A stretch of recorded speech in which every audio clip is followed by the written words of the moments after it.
The other day, which was probably about 20 years ago, well, not quite that long, but the other day I got a phone call from a friend of mine who was actually studying to become a deacon. He's been a deacon for quite a while now. But anyway, he wanted to tell me about something that had happened in their class. I was still working in the oil field at that time, so I think he wanted my reaction to the story that the instructor had told him. And this guy had went out of state. He went to a little rural church parish, and he went to visit with some friends, and they went to Mass on Sunday. And he said when he got into the church, he said the church was pretty full. It was a small church, but it was pretty full. And he said the one thing he noticed was how organized the ushers were. So that's a little hint to our guys here, because we're trying to organize our ushers, right? But anyway, so he said he was really impressed at how organized. They all had blazers on, they all same color, and they all kind of looked alike. Anyway, so he said that was one of the things that caught his eye. So he said they were greeting people at the door, they were helping people find a seat, they were doing all of the things that ushers do. He said when it came time for communion, the ushers came up and they stood on the ends where the communion lines were turning out, so to speak.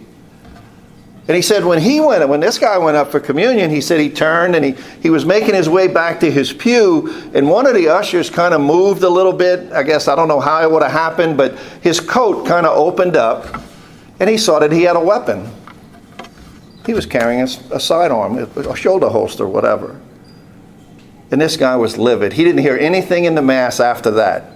Right? Because that was it. He was focused on this guy was carrying a gun in church. Wow, how could this be? This abomination, all of this stuff. And he was just all completely upset about it.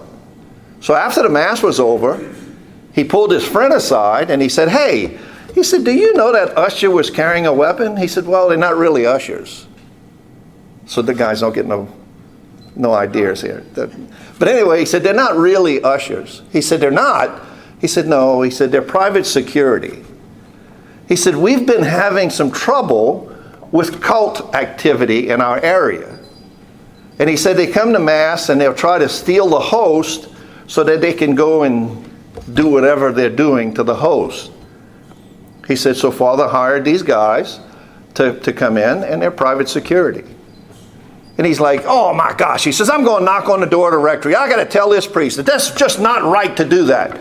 He said, doesn't he know that once that host leaves the church, it's no longer the body and blood of Christ?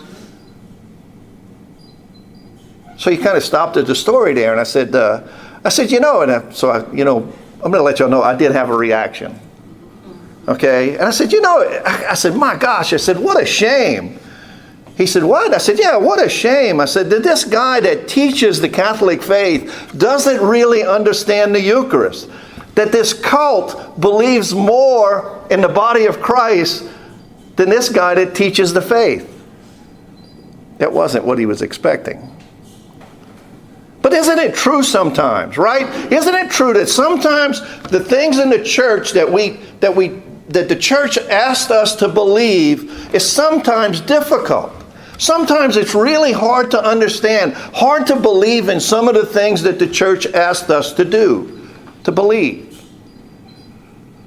But one of the things as Catholic Christians, we have to believe that when that bread and wine is consecrated, it becomes the body, blood, soul, and divinity of Jesus Christ. And it can never be less than that, ever again.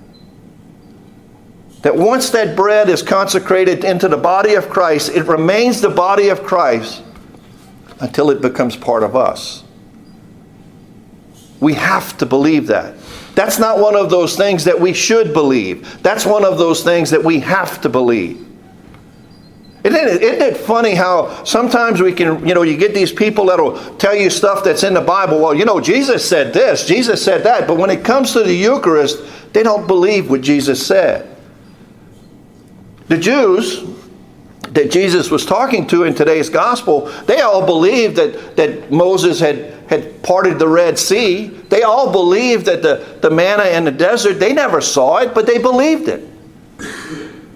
They saw the miracle that Jesus performed. We read just a few weeks ago with the 5 loaves and the 2 fish. They believed that miracle so much that they followed him the next day, hoping that he would feed them again. But that's all they were looking for.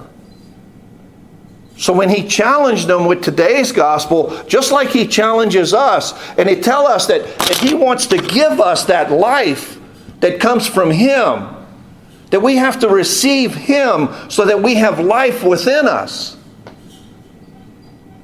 That's the challenge for us. Do we really believe that? Do we really believe that when we receive the Eucharist, that we're receiving Jesus Christ? To me, that's an easy one to believe because Jesus said it. Because Jesus told us that this is what this is. He already knew that he had in mind of what he was going to do, right? So he was just challenging them to believe. And it's easy to understand why they didn't, because they didn't see the miracles that were coming after that. The Last Supper hadn't happened yet, where Jesus told us that the bread would be his body and the wine would be his blood. See, that's why we have to believe it, because we have the whole story. He challenged these to have faith. He challenges us to have faith.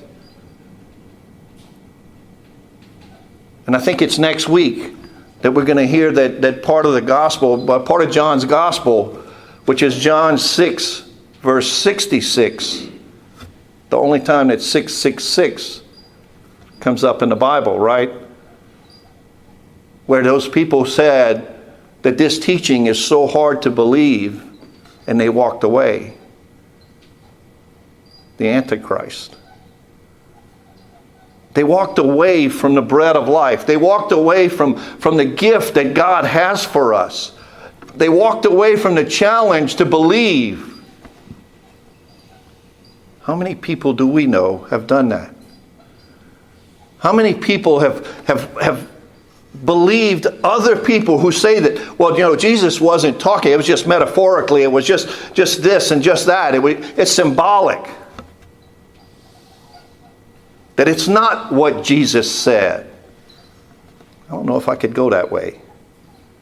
I don't know if I could face that challenge, see, because I want to believe what Jesus Christ told me.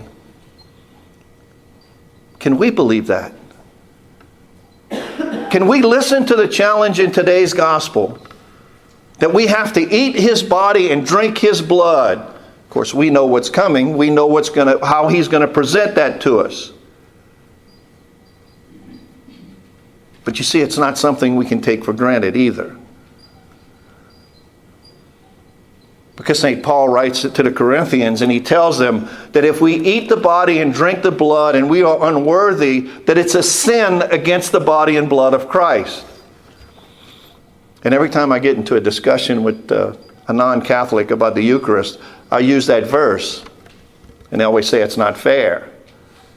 Because the next question is, if it's a sin against the body and blood of Christ, then it can't be a symbol. It has to be the body and blood of Christ.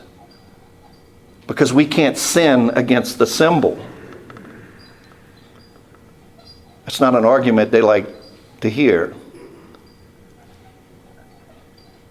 But what is it in our life that stops us? Or what is it in our life that brings that doubt to us, that we can't believe what Jesus is telling us?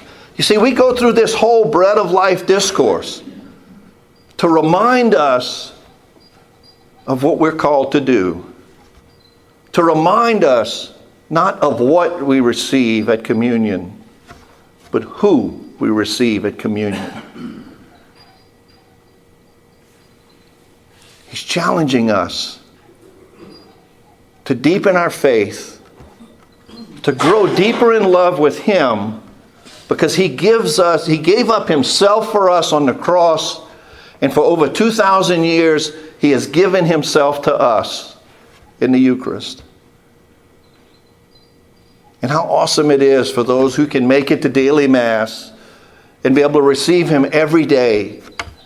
But for the rest of us that can't always make it to daily Mass, when we leave this church today, our anticipation should be that when we can come back to receive Him again, that should be our goal. That should be our focus. I read something a while back that said, why isn't Mass the reason we miss everything else? What are we telling God about how much we love Him when we put things in front of Him? Can we face the challenge in today's gospel to believe? Can we face the challenge in today's gospel to see who it is who presents Himself to us on this altar?